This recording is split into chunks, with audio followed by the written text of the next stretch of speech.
Anybody I go to the eye day. Because of Kuna.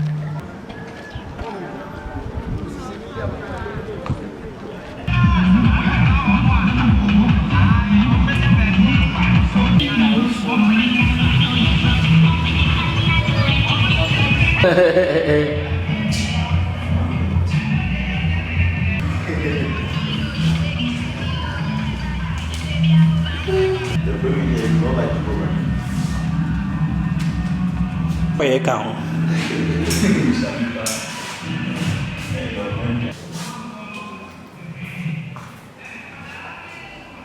Nothing I wish I car, and I didn't have call nearby was a sad media, and I understand what to far clinic and when they are with Saka into Nisano, with the Asida, Nicheno, a basic form.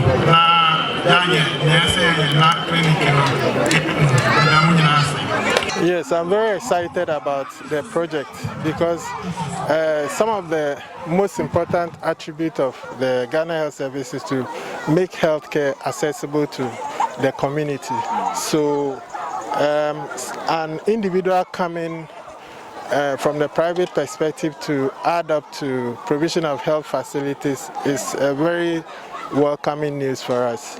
And that from our side, we will do everything possible to provide all the cadres needed. Fortunately for us, it didn't come alone with the health facility. They have also provided adequate accommodation for staff. So all we need to do is to make sure that the staff are here and then we get to work. And moreover, the clinic is almost equipped. So all we need is the people who are coming in to work and then we take off. So fortunately, Abofrem lies by the roadside, so they didn't have so much difficulty. Moreover, there is a chip compound in another community, the next community called Ashresu. So they relatively were not so deprived, but it's still, this is like a bigger facility that can provide a wide range of services for the community members. So it is a welcoming news for us. So it is very, very true that as for health, there is nothing like too much health. The more you bring on board, the more healthier, and mind you, health is wealth. So the more people are healthy, the more they're able to work to improve their socio-economic situation and then improve their well-being within their community. Director, the last one before you. This is Ghana Health Service, and Ghana Health Service trusts us.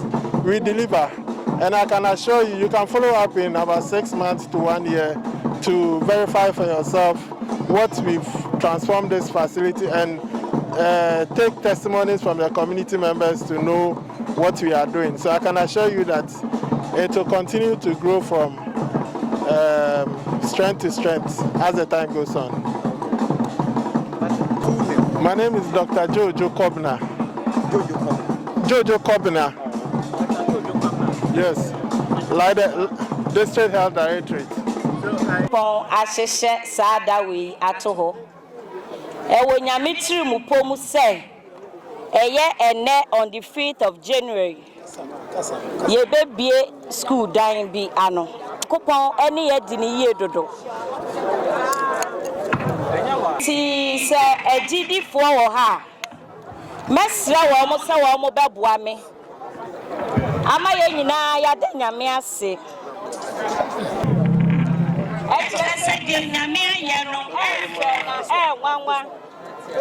Ebro adwene ntiasia so dia aso enti bi da ne dia hu ani ehu bi da ena ono nyankopon waye ama Abofrem man moma ye nyina kasa awrade ye da wasio yesu ye da wasio pon atinanim atre Abofrem man Nkawie-Abofrem ne wan say yebenya ayaresabia ewo Abofrem. Abofrem dia me dia na me hu ni say ye sin anka ye nka ho. enso ene adum bi aba badum yen ama ene yenso yasebi enti no meka se aseda enka otwedi ampon Nyankopon amen ofri se onyame na yemuye no aso yeso amen na doye no nso edoso eniema bebre na Onyankopon wo ye na bebre so na obeye kasa numuri enemy enini ye kra o Onyankopon ase efri se Onyankopon onimu a enka yetirimu po we nyina emmemu medanyame ase bebre na de toso so meda Abofrem man ase meda nananom ase se wo mo de wo mo moa ene wo madwen ebo ame a amadwumadie aba bewie se ye de ehye mi kran se wo se me ye sa de we na ye nema mienu de di kan na ye school de toso mienu ene hospital no na school no edrumre bi na me ba ha no ma na nkura titidua ase dan no omutima no omukọ school no na ensuo to ana ebo wo mo enti me ne me maame efa adwen nam se na meboa ame asi school no ye wie ye 2 years ago nyame adom munyina mo beboa ye ma ye bie ano na hospital yi na ema kwa awo so a bra na omu wuwu dodo enti no na ekama koma sai e wo se ye bibi ne ye de boa even ni midwife kra wo krom hanom sei je se oba ekwa awo so na obewo agese de ne tuka mu ekọ baabi ani enti no na eye ahomiti ye Abofrem area foundation ekeka boa no ene eye ya adwen se ye besi ayaresabia ama Abofrem nyame nso eye yemwa otonsu pagu ye adwuma so enti wo hu adefefe se ya na ye yawo ene atete Abofrem ma ekomuo omukọ awo so a ebi mu wu da bia ebi mu nso timi kọ afuo mu masabe aboaten aka no ade atwa no ansa na ye de ni beduru baabi ani no na sabi moja atu na ma wato baha saa niema we nyina na me hwe ya me ka se aha Abofrem ma ye nso we deserve better say ye betimi akeka ye nsase na ya boa na yenya sebe ayaresabia esi hanom sei enti no saa niema we na hye mi nkuran pushi me say menye bibi sei na me famwa me man ya de nurses for ne ba nyame ya adom omo wo baabi a omo beda me maame esidampon bi ewo hanom sei obi antimti asiesie honom ama a nurse for no ne doctors ne say wo mo ba omo hu donti e de saa dan no ma wo mo se wo mo mra no mo metinem na wo mo hwe Abofrem man ani nkura etwa ye ho ahia nyina na se mutum ani a mo hunu se ekwan ye da hoyi ana asase ye da hoyi na edan si honom ene ye bu dan ni nyina na ye dwi asase no so ama asase no aye ya kan say aye pradada enti no ene no otene ya ye ba besi bi se de be ya ebeben edan ebeben hospital yi se de be ya anadwo bi oba bi tiem ana menua be ma bi tiem ni ti o ne yefuno doctor beben no nya fe na wo mu bebokotia akọ frɛ doctor no wo ne dan mu we de obeben ne ha ya enti ene ne kine ya ye ba besi bi na ye de ama wo mu sesi ya de ye hia aban mu a the entire makers ye here boa mra ne say ye here ban say wode doctors ebeba say wode nurses ebeba eno ne ye here ban pass won famwa ye free say edan no entimi nsi ho empty sa ye here say wo mo beba no ma beboa na eniema nketenkete a aka wo mu no wo mo beboa yen ama bibia wie peye ye misiche Abofrem man enti eye wo man no ejapade enti se ye o man na japade esi Abofrem man asaso ne so no de ye behwe se ensei na ye besan asre aban se bibi sei wom na Abofrem man ya hoden entimi enso a ye sre no wontwa ye nani hweyen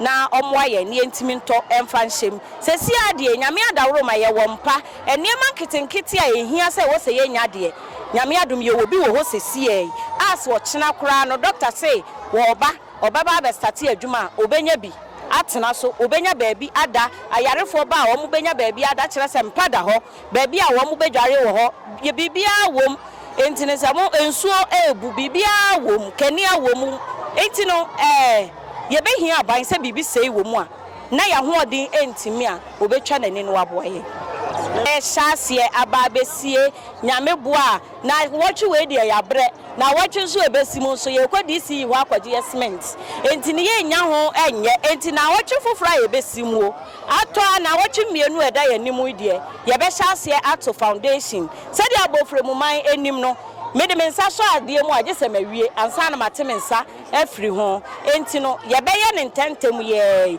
be si no so abrosan enti no DC wodeka Yebesi na brosan enti no yebeye ntentem ama omo abem.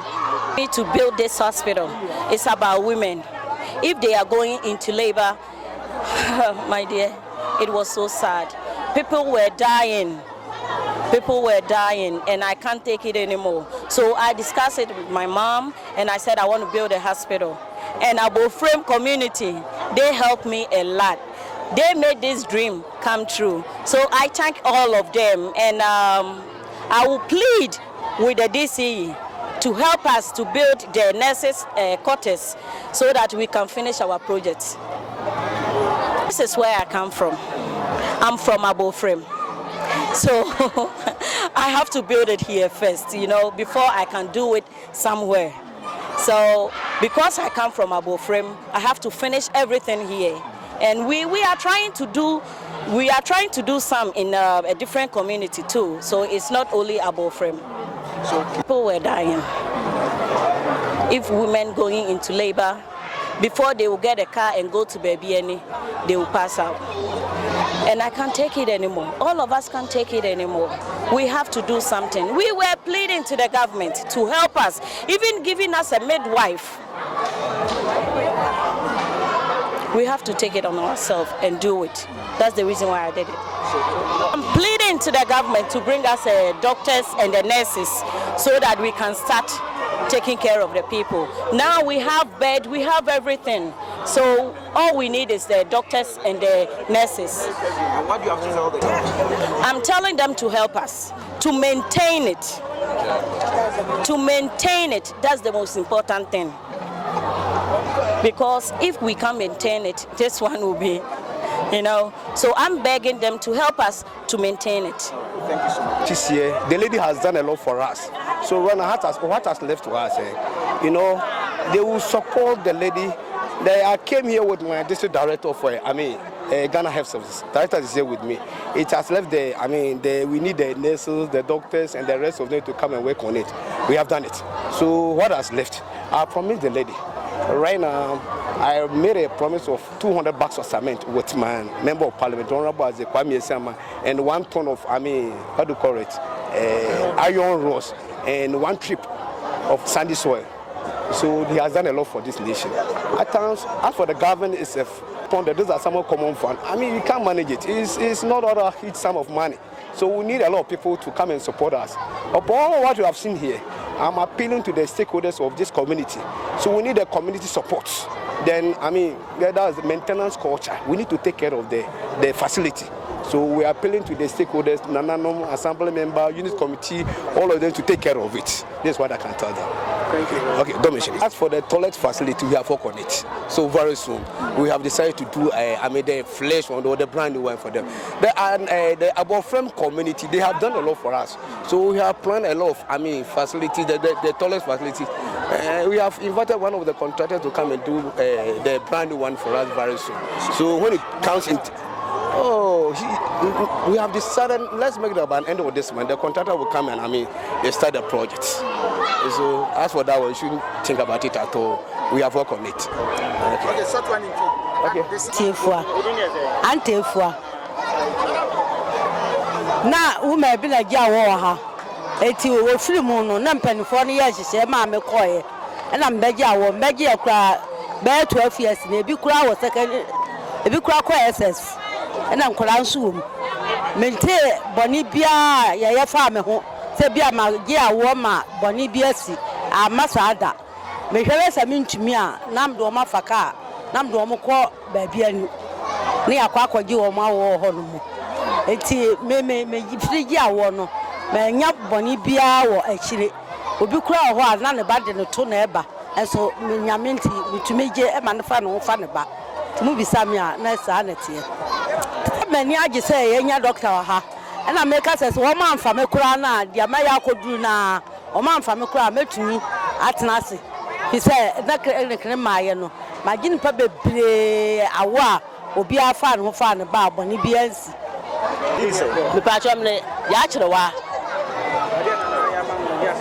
Then Nana my idea, a Buradrini and Tias. If you say, I dear Wayamayano, you would be that a wabble from Nana Mission be I dear Wayamaya, and I see a mission with the duty. Amen.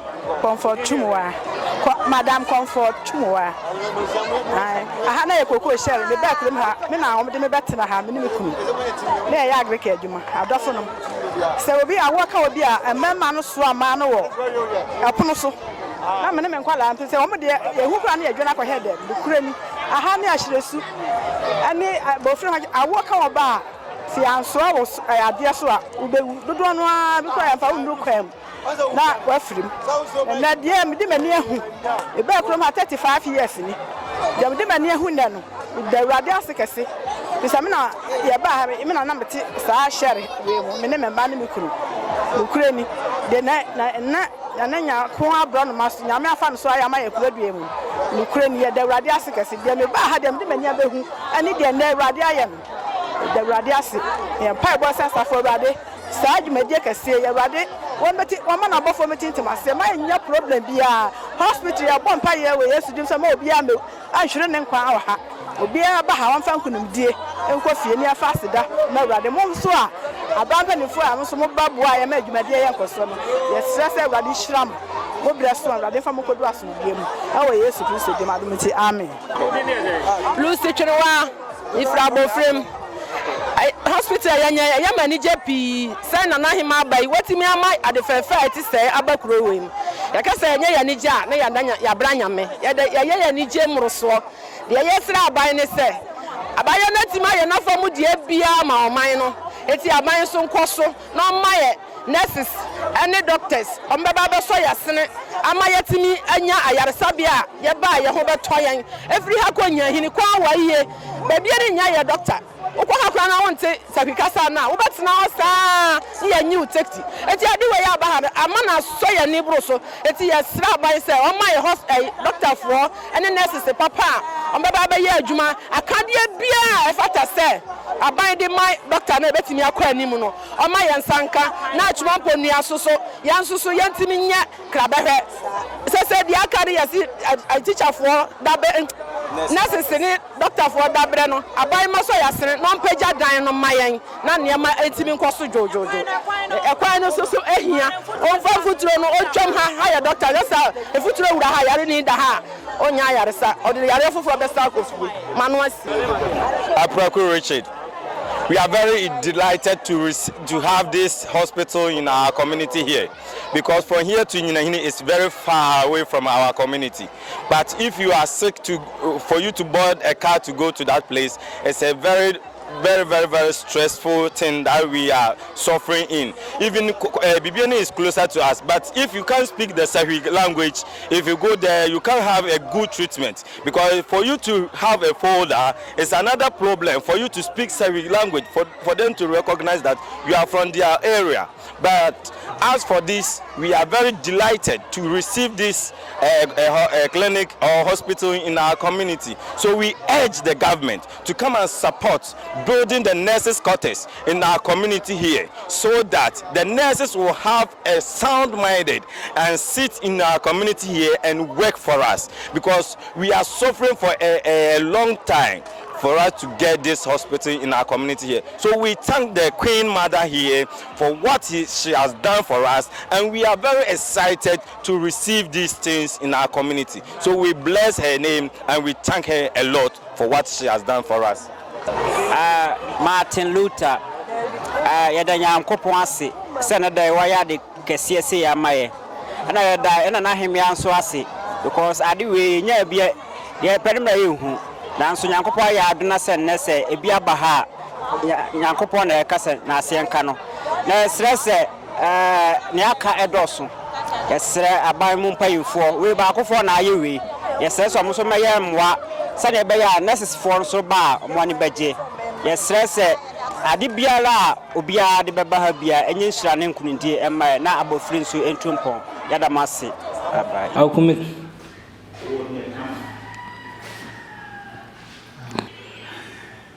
Emoji sasa. Come peke Wonya serious. Next year no go next year.